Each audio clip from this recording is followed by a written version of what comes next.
반갑습니다. 하나님의 사랑이 충만하게 임하시기를 축복합니다. 미국에 아주 가난한 가정에서 태어난 청년이 있었습니다. 이 청년이 그 가정을 건사하기 위해서 밖에 나가서 이제 사업을 시작하게 되었습니다. 사업이 성공적으로 참 잘 되었어요. 그런데 미국의 경제 대공황이 옴으로 인하여 가지고 부도가 나게 되었습니다. 사실 이 부도가 난 것은 이 청년의 잘못은 아니었습니다.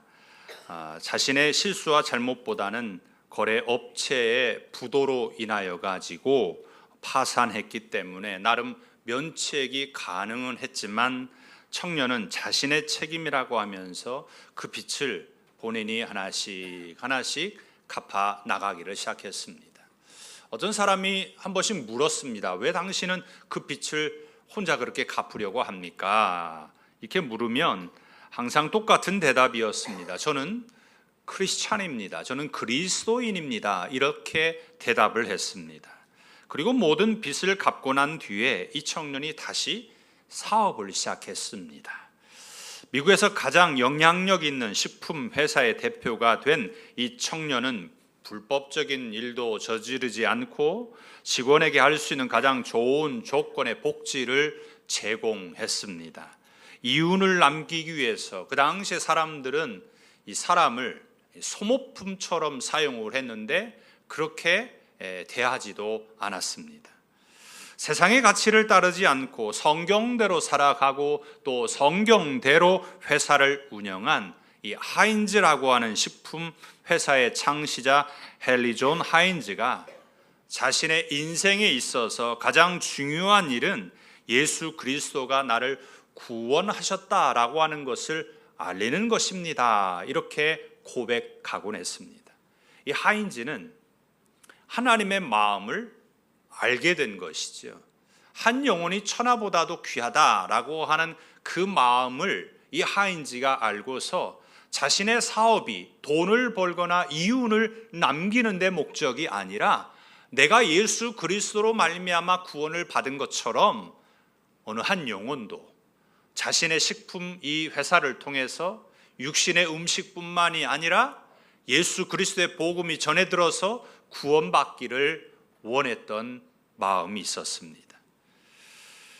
그가 왜 하나님을 모르는 사람들이 구원받기를 원했을까요? 그가 말한 것처럼 그리스도인이었기 때문입니다.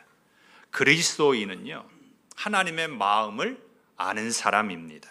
하나님의 마음을 알 때 우리는 그리스도인으로서 우리가 어떻게 살아가야 되는지를 분명히 알게 되고 삶의 이유를 찾을 수가 있습니다.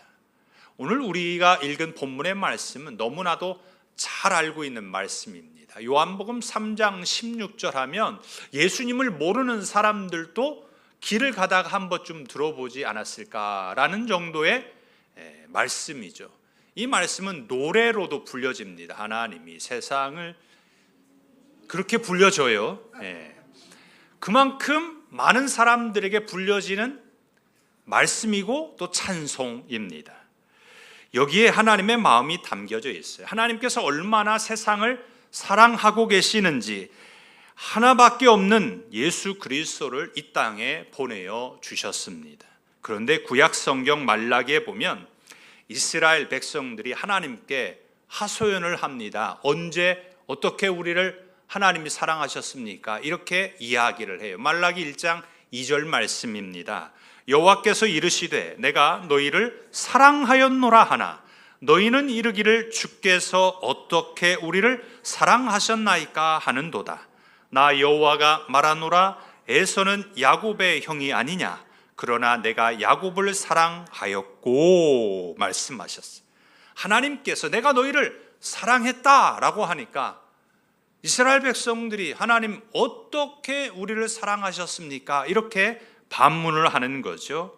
여기에 하나님은 야곱을 사랑하지 아니하였느냐 이렇게 말씀을 합니다. 야곱은 누구를 가리키는 거예요? 지금 이스라엘 백성들을 가리키는 겁니다. 내가 너희를 사랑하지 않았느냐라고 하는 것을 말씀해 주십니다. 하나님은 그리고 다시 예수님을 보내주셔서 더 크고 넓은 하나님의 마음을 오늘 본문에서 말씀해 주셨습니다. 이제는 누구든지 예수님을 믿으면 멸망하지 않고 영생을 얻을 수 있다, 구원을 받는다. 이것이 하나님의 마음입니다. 이 말씀은 예수님을 믿지 아니하면 구원받을 수 없고 심판을 받는다, 이 말씀인 거죠. 하지만 하나님의 마음은요, 멸망에 있지 않습니다. 하나님께서는 어떤 마음이시냐면 한 사람이라도 구원받기를 원하셔서 이제는 누구든지 예수님을 믿기만 하면 구원받는다, 이것을 말씀하시는 겁니다. 말라기에 나오는 이스라엘처럼 하나님 어떻게 사랑하셨습니까? 라고 오늘 우리는 반문하고 계십니까? 아니면 하나님이 이렇게 너희를 사랑한다 라고 하는 하나님의 마음을 우리가 알고 계십니까? 하나님의 마음은요, 다른 게 아니에요. 첫 번째는 구원받기를 원하십니다. 이것이 하나님의 마음입니다. 멸망이 아니에요. 구원입니다. 그러면 지금 상태가 어떤 상태일까요? 구원을 받아야 한다면 지금의 상태를 우리가 알고 있다면 하나님이 구원하시려는 마음이 얼마나 감사한지를 우리가 알 수 있습니다. 옛날에 5, 60년대에 보릿고개 시절이 있었습니다. 먹을 것이 없었죠. 보리밥도 없었던 시절이었어요. 그래서 감자밥을 해 먹는다든지 고구마밥, 옥수수밥, 이런 밥들을 해 먹었어요. 그런데 이런 것도요, 있으면 그나마나 다행이었습니다. 가난이 얼마나 지긋지긋했는지 먹을 것이 없어서 참 힘든 시절이었습니다. 가난에서 벗어나기를 원했던 시절이었어요. 그 시절에는 또한 질병도 많았습니다. 콜레라가 한번 퍼지게 되면 많은 사람들이 죽기도 했어요. 그래서 질병에서 치료를 받기를 고대하기도 했습니다. 할아버지, 할머니는 물론이거니와 부모님들조차도 문맹률이 높았습니다. 글자를 읽지 못했어요. 국민학교에서 가정 환경을 조사하면 아버지가 직장이 없다라고 하는 그러한 보고가 90%가 넘는 적도 있었다고 합니다. 그렇게 가난과 질병과 문맹과 실업이 높았습니다. 여기에서 벗어나기를 원했어요. 구원받기를 원했던 거죠. 이것을 신앙으로 가지고 와서 이야기한다면, 진짜 구원받는다는 것을 말하면 이렇게 말할 수 있어요. 우리가 무엇으로부터, 어디로부터 구원을 받을까요? 그것은 죄로부터 우리가 구원을 받아야 합니다. 죄에 대한 하나님의 반응은 진노입니다. 하나님은 용서하시는 하나님, 자비로우신 하나님이시죠. 하지만 그 앞에는 진노하시는, 심판하시는 하나님이 반드시 계십니다. 진노의 결과가 심판이죠. 16절에서 이어서 계속해서 나오는 단어가 심판입니다. 악한 자기의 행위, 악을 행하는 자, 그래서 하나님께서 진노하신다라는 거죠. 그런데 우리가 오해하지 말아야 될 것이 있는데, 하나님의 진노는 먼 미래, 아주 먼 미래에 있을 것으로 생각하는 것은 어리석은 생각입니다. 하나님의 진노는요, 현재에도 있습니다. 오늘 18절에 이렇게 말씀합니다. 그를 믿는 자는 심판을 받지 아니하는 것이요, 믿지 아니하는 자는 하나님의 독생자의 이름을 믿지 아니함으로 벌써 심판을 받은 것이니라. 성경은 분명하게 말해요. 벌써 심판을 받았다, 이렇게 말씀하십니다. 사람들은 죽은 후에 심판이 있을 것으로 생각합니다. 하지만 그렇지 않습니다. 예수님을 믿지 않는 사람들은 매일매일 하나님의 심판을 받고 있는 거예요. 하나님의 진노가 그들에게 있습니다. 하나님께서 구약시대만 진노하시고 신약시대와 오늘날 우리가 살아가고 있는 시대는 진노하지 않으신다라고 생각하면 잘못된 생각입니다. 그런데요, 하나님이 왜 이렇게 진노하실까요? 우리가 이걸 오해하지 말아야 됩니다. 하나님이 진노하시는 그 이유는 다른 것이 아니라 구원받기를 원하셔서 진노하시는 거예요. 왜 우리가 자녀들에게 왜 회초리를 듭니까? 어릴 적에 회초리를 들어서 잘못한 것을 바르게 가르치게 되죠. 잘못된 것을 회초리를 들지 아니하면 계속해서 잘못을 저지르기 때문입니다. 하나님께서 진노하시는 이유, 징계하시는 이유는 바른 삶을 살아서 구원받기를 원하시는 겁니다. 구원받기를 원하시는 하나님의 그 사랑의 마음이 담겨져 있는 겁니다.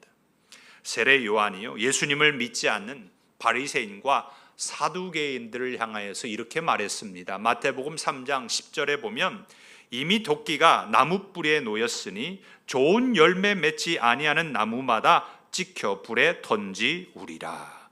회개하지 않는 자는 하나님의 도끼에 맞는다라는 거예요.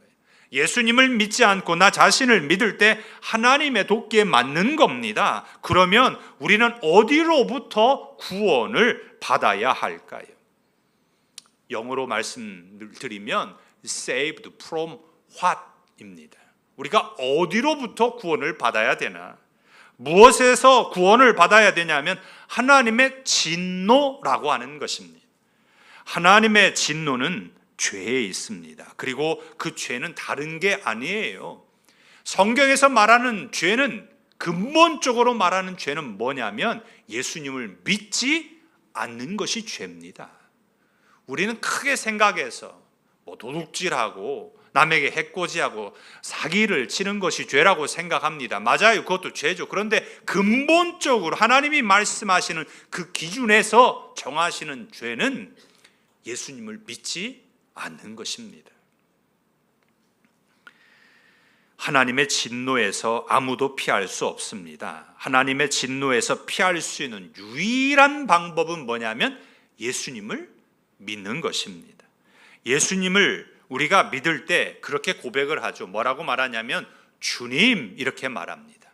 예수님을 향하여서 주님 이렇게 말해요. 이것을 더 리얼하게 번역을 하면 예수님을 주님이라고 표현한 것은 주인님이라는 말입니다. 신앙의 소유권이 분명하다라는 거죠. 예수님을 주인으로 모시겠습니다 라는 말입니다. 나의 삶의 주인, 나의 모든 것의 주인은 예수님이십니다 라는 말이에요. 경제적으로 어려워도, 우리의 상황이 어렵고 힘들어도, 나의 형편에 어떤 상황에 놓인다 할지라도 예수님은 나의 주인 되십니다. 그래서 자녀를 키울 때에도, 기를 때에도, 가르칠 때에도, 양육할 때에도 예수님께서 말씀하시는 그 기준에 따라야 되는 거죠. 우리가 배우자를 만날 때에도 하나님의 표준에 따르는 겁니다. 이런 하나님의 마음을 아셔서 하나님의 진노하시는 도끼가 아니라 구원받고 살아가시기를 축복합니다. 그렇다면 무엇이 우리를 구원할 수 있을까요? Saved by what 그랬습니다. 무엇이 우리를 구원할 수 있을까? 하나님의 마음은요, 두 번째로 예수님을 믿기를 원하십니다. 진노에서 벗어나는 길은 예수님밖에 없는 거예요. 예수님을 믿어야만 진노에서 벗어날 수 있습니다.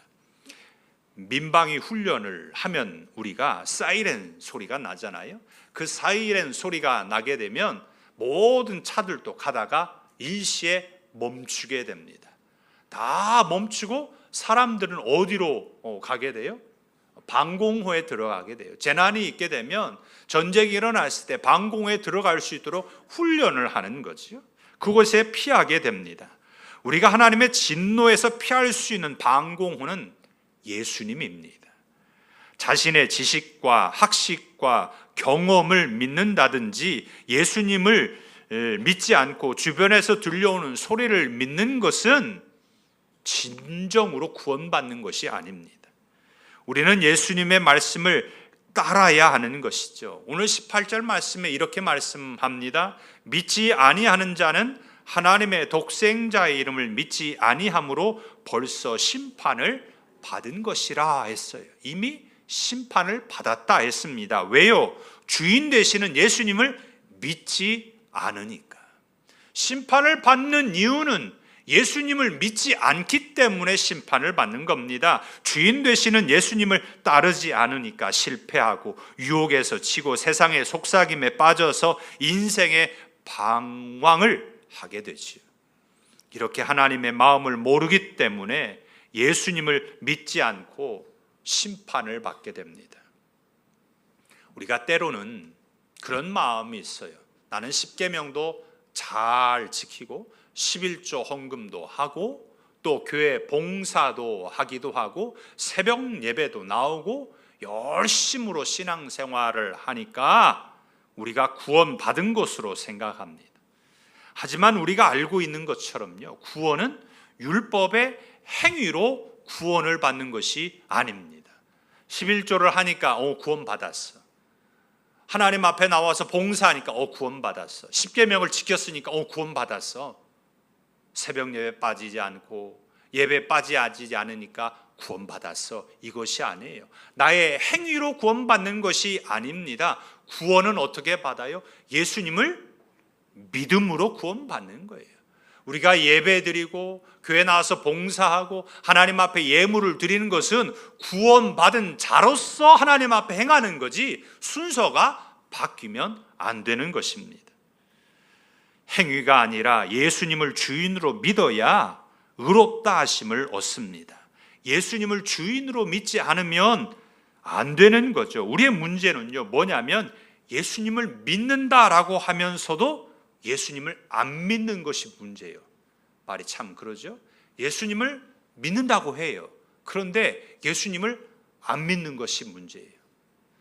우리는 예수님을 믿는다고 하면서 우리의 삶의 모습에서 나의 행동에서 전혀 예수님을 믿는 사람의 모습이 없더라는 거죠. 내 자아를 믿고 내 배경을 믿고 내 지식과 경험과 세상의 것을 믿으며 살아옵니다. 예수님이 나의 진짜 주인이십니까? 아니면 예수님이 나의 하인이십니까? 우리 이걸 잘 분별해야 됩니다. 예수님이 나의 주인이신지 예수님이 나의 하인으로 여기고 있는지. 예수님의 말씀이 항상 결론이어야 하는데요, 예수님의 말씀이 나의 인생의 결론이 아니라면 예수님을 내가 그저 믿고 있다라고 착각하고 있을 뿐입니다. 예수님을 하인으로 부리면서 나 예수님 믿고 있어 이렇게 생각하고 있는 거죠. 자기 경험에 아멘하고 살면서 예수님의 말씀이 나의 마음과 삶에 없는데 어떻게 예수님이 나의 주인이라고 말할 수 있겠습니까? 잠언 4장 23절에 이렇게 말씀합니다. 모든 지킬 만한 것 중에 더욱 내 마음을 지키라. 생명의 근원이 이에서 남이니라. 예수님이 나의 주인입니다라고 하는 이 마음을 우리는 꼭 지키시기를 바랍니다.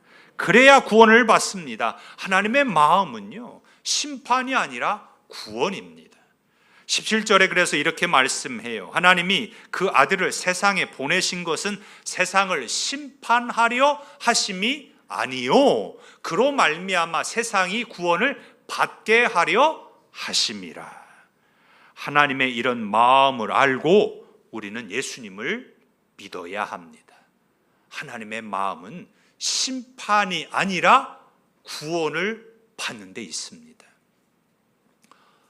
어느 가정의 부자지간에요, 사이가 몹시 안 좋았습니다. 그런데 안타깝게도 그 가정의 엄마가 중병으로 세상을 떠나면서 이제 아버지와 아들을 같이 불렀어요. 그리고 엄마가 이 아버지와 아들의 손을 붙잡게 했습니다. 아버지의 손을 끌어다가 잡고 아들의 손을 끌어다 잡고 꼭 잡고서 자신의 손을 그 위에 포개었어요. 마주 잡은 그 손 위에 엄마의 눈물이 뚝뚝하고 떨어졌습니다. 그러면서 이렇게 이야기를 했어요. 이제 내가 죽거든 두 사람은 꼭 화목하게 지내야 합니다. 내가 죽거든 두 사람은 꼭 화목하게 지내야 합니다. 다투면 안 됩니다. 그리고 얼마 안 있다가 이 엄마가 숨을 거두었습니다. 엄마가 이 당부를 마지막으로 숨을 거두었다면 아버지와 아들이 어떻게 다시 불화하고 다투겠습니까?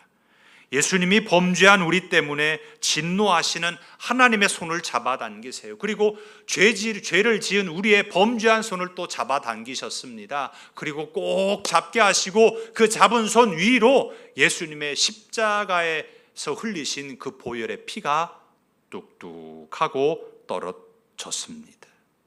그래서 우리가 구원을 받은 거예요. 예수님의 그 십자가의 은혜로 우리가 구원을 받았습니다. 그렇다면 나는 무엇을 위해 하나님이 구원해 주셨는지를 알아야 합니다. Saved for what입니다. 내가 무엇을 위해 구원을 받았는가? 나를 구원하신 목적이 무엇인가? 여러 가지가 많이 있을 겁니다. 그 중에 오늘 16절 하반절에 이렇게 말씀을 해요. 영생을 얻게 하려 하심이라. 나를 구원하신 그 이유는 영생을 주기 위함이라는 거죠. 여기에 하나님의 마음이 있습니다. 하나님의 마음은 구원받기를 원하셨어요. 그래서 예수님을 보내주셨습니다. 그리고 예수님을 믿으면 우리가 영생을 얻게 됩니다. 하나님의 마음 세 번째는 영생을 누리시기를 원하십니다. 예수님을 믿고 하나님의 진노에서 떠나 영생을 얻는 거죠. 영생의 출발점은요, 신분의 변화에서 시작을 합니다. 우리는 구원받아 신분이 바뀌었어요. 하나님의 진노의 대상이었던 죄인이라고 하는 신분에서 이제는 하나님의 자녀의 신분으로 바뀌었어요. 친자는 예수님이죠. 우리는 양자가 되었습니다. 로마서 8장 15절에 이렇게 말씀합니다. 너희는 다시 무서워하는 종의 영을 받지 아니하고 양자의 영을 받았으므로 우리가 아빠 아버지라고 부르짖느니라. 성령으로 하나님의 양자가 되어서 하나님을 우리가 아빠 아버지라고 부르게 된 거죠. 하나님의 양자도요 후사입니다. 개역 성경으로 로마서 8장 17절에 이렇게 말씀합니다. 자녀이면 또한 후사 곧 하나님의 후사요 그리스도와 함께 한 후사니 우리가 그와 함께 영광을 받기 위하여 고난도 함께 받아야 될 것이니라. 이 말씀을 개역 개정 성경에서 우리가 읽고 있는 성경에서 이 후사를 무엇으로 번역을 했냐면 상속자 이렇게 번역을 했습니다. 우리는 양자로서 하나님의 나라를 상속받는 하나님의 자녀입니다. 상속자는 하나님의 재산권을 요구할 수 있는 거죠. 하나님의 소유권이 이제 나의 것이 되었다라는 거예요. 세상의 재산권을 행사할 수 있습니다. 이것을 하나님께서 창세기 1장에서 이미 말씀해 주셨어요. 뭐라고 말씀하셨냐면 생육하고 번성하여 땅에 충만하라. 땅을 정복하고 다스려라 라고 우리에게 세상을 맡겨 주셨습니다. 이것이 하나님의 진노에서 벗어나 예수님을 믿고 구원받은 사람에게 영생을 주시는 하나님의 진짜 마음입니다. 그런데 문제는요, 영생을 얻지 못한 사람에게 나타나는 모습이 있더라는 거예요. 19절에 이렇게 말씀해요. 그 정죄는 이것이니 곧 빛이 세상에 왔으되 사람들이 자기 행위가 악함으로 빛보다 어둠을 더 사랑한 것이니라. 하나님의 마음을 모르는 사람들이에요. 하나님의 마음을 모르니까 하나님께서 영생을 주시기 위해서 빛 대신 예수님을 보내어 주셨는데 빛 대신 예수님을 믿지 않고 어디로 가요? 자꾸 어둠으로 갑니다. 빛을 거부하고 어둠을 좋아해요. 어둠을 더 사랑합니다. 그러니 하나님의 진노가 어떻게 없을 수 있겠습니까? 우리의 모습은 어둠을 사랑하고 있습니까? 빛을 사랑하고 계십니까? 우리는 영생을 얻었기 때문에 빛을 사랑합니다. 그래서 21절에 이렇게 말씀합니다. 진리를 따르는 자는 빛으로 오나니 이는 그 행위가 하나님 안에서 행한 것임을 나타내려 함이라 하시니라. 진리를 따르는 사람이 예수님을 믿고 영생을 얻은 사람입니다. 그래서 그 행위가 어때요? 빛나는 거예요. 그 삶의 모습이 다른 거죠. 거룩이라고 했어요. 구별되게 살아가는 겁니다. 예수님은 우리를 향해 뭐라고 말씀하셨어요? 너희는 세상의 빛이다, 이렇게 말씀하셨어요.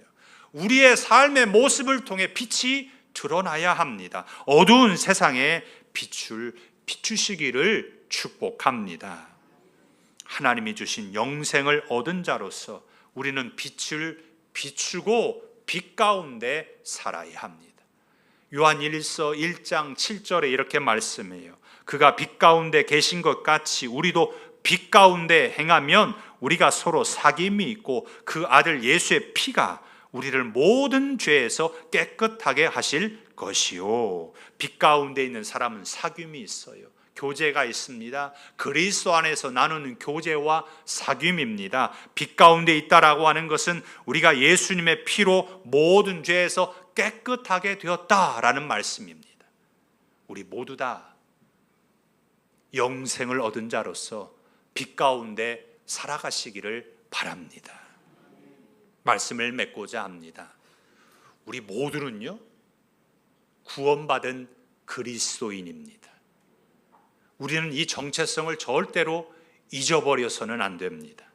그리스도인이라면 그래서 하나님의 마음을 진짜 조금이라도 알아야 하지 않겠습니까? 우리가 그리스도인이라면, 우리가 예수님을 믿고 구원을 받아서 영생을 누리는 사람이라고 하면 적어도 하나님의 마음을 조금이라도 알아야 되지 않겠습니까? 하나님이 왜 그렇게 하시는지 하나님의 마음을 이해해야 세상에서 우리가 어떻게 살아가야 되는지를 알 수가 있습니다. 하나님이 진노하시는 이유는 다른 것이 아니라 세상이 구원받기를 원하시는 것입니다. 그래서 예수님을 믿으라고 독생자 예수님을 보내어 주셨고 예수님을 믿음으로 우리는 영생을 얻게 되었습니다. 이것이 하나님의 마음입니다. 영생을 얻은 자로서 어두운 세상에서 빛 가운데 살아가시는 믿음의 성도들이 다 되시기를 축복합니다. 하나님의 마음을 헤아릴 줄 아는 하나님의 백성들이 다 되시기를 바랍니다. 우리 기도하겠습니다.